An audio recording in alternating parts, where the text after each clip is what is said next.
పాకిస్తాన్ను లేపేస్తారంట. అవును, పహల్గాం దాడి తర్వాత పాక్ పరిస్థితి కూరలో కరివేపాకులా అయిపోయింది. పాక్ మ్యాప్లో లేపేయడానికి భారత్ కూడా అవసరం లేదట.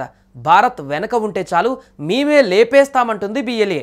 కాల్పుల విరమణ ఒప్పందం పైన భారత్ పాకిస్తాన్ మధ్య చర్చలు జరుగుతున్న నేపథ్యంలో బలూచ్ లిబరేషన్ ఆర్మీ కీలక ప్రకటన చేసింది. భారత్కు మద్దతు ప్రకటించిన బలూచ్ లిబరేషన్ ఆర్మీ పాకిస్తాన్ పైన దాడి చేయాలని కోరింది. పశ్చిమ సరిహద్దు నుంచి మద్దతు అందించడానికి తాము సిద్ధంగా ఉన్నామని తెలిపింది. పాక్ పై భారత నిర్ణయాత్మక చర్య తీసుకుంటే పాక్ పైన దాడి చేస్తామని పేర్కొంది. భారత చర్యను మేము స్వాగతిస్తున్నామని, భారత్కు సైనిక శక్తిని నిలుస్తామని ప్రకటించింది.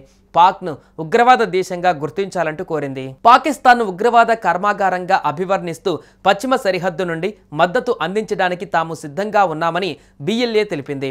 పాకిస్తాన్ సైన్యంతో యుద్ధం చేస్తున్న బలూచ్ లిబరేషన్ ఆర్మీ భారత్ నుండి సాయం కోరింది. భారతదేశం పాకిస్తాన్ పైన దాడి చేయాలని బిఎల్ఏ ఒక లేఖ రాసింది. పశ్చిమ దేశాల నుంచి పాక్ని నాశనం చేయడానికి మేము పూర్తిగా సిద్ధంగా ఉన్నాం. బలూచ్ లిబరేషన్ ఆర్మీ ఏ దేశానికి కీలుబొమ్మ కాదని, ప్రాంతీయ సైనిక రాజకీయ సమీకరణాలలో నిర్ణయాత్మక పార్టీ అని స్పష్టం చేసింది. పాకిస్తాన్ చెబుతున్న శాంతి కాల్పుల విరమణ ప్రకటనలను తప్పుడు ప్రచారం, మోసంగా బిఎల్ఏ భావిస్తుంది. ఇది పాకిస్తాన్ వ్యూహాత్మక చర్య మాత్రమే అని అన్నారు.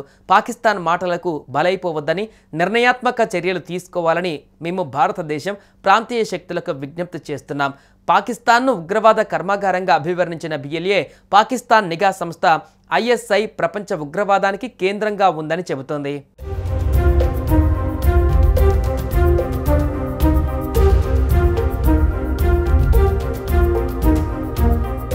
పాకిస్తాన్లో 40% భూభాగం తమదేనని, తమకు ప్రత్యేక దేశం కావాలని వారు డిమాండ్ చేస్తున్నారు. ఈ క్రమంలోనే పాకిస్తాన్ ప్రభుత్వం పైన తిరుగుబాటు మొదలుపెట్టారు. అవకాశం దొరికినప్పుడల్లా పాకిస్తాన్కు నిద్ర పట్టకుండా చేస్తూ తమ ఉనికిని చాటుకునే ప్రయత్నం చేస్తున్నారు. బలూచిస్తాన్ స్వాతంత్రం కోసం దశాబ్దాలుగా తిరుగుబాటు చేస్తున్న బలూచ్ లిబరేషన్ ఆర్మీ పాక్ సైన్యం పైన దాడులను తీవ్రం చేసింది. భారత్ పాక్ మధ్య ఉద్రిక్తతల నేపథ్యంలో ఇదే తమకు అంది వచ్చిన అవకాశంగా భావిస్తూ బిఎల్ఏ మెరుపు దాడులతో దూకుడు పెంచింది. బలూచులు పాక్ సైన్యం ఆధీనంలో ఉన్న ప్రాంతాలను ఒక్కొక్కటిగా ఆక్రమించుకుంటుంది. పాక్ మిలిటరీ స్థావరాలు, ప్రభుత్వ ఆస్తులు లక్ష్యంగా దాడులు చేస్తుంది. ఉగ్రవాదుల ఏరువేత లక్ష్యంగా భారత్ ఆపరేషన్ సింధూర్ను చేపట్టగా అందుకు బలూచ్ తిరుగుబాటుదారులు సైతం మద్దతు తెలుపుతున్నారు.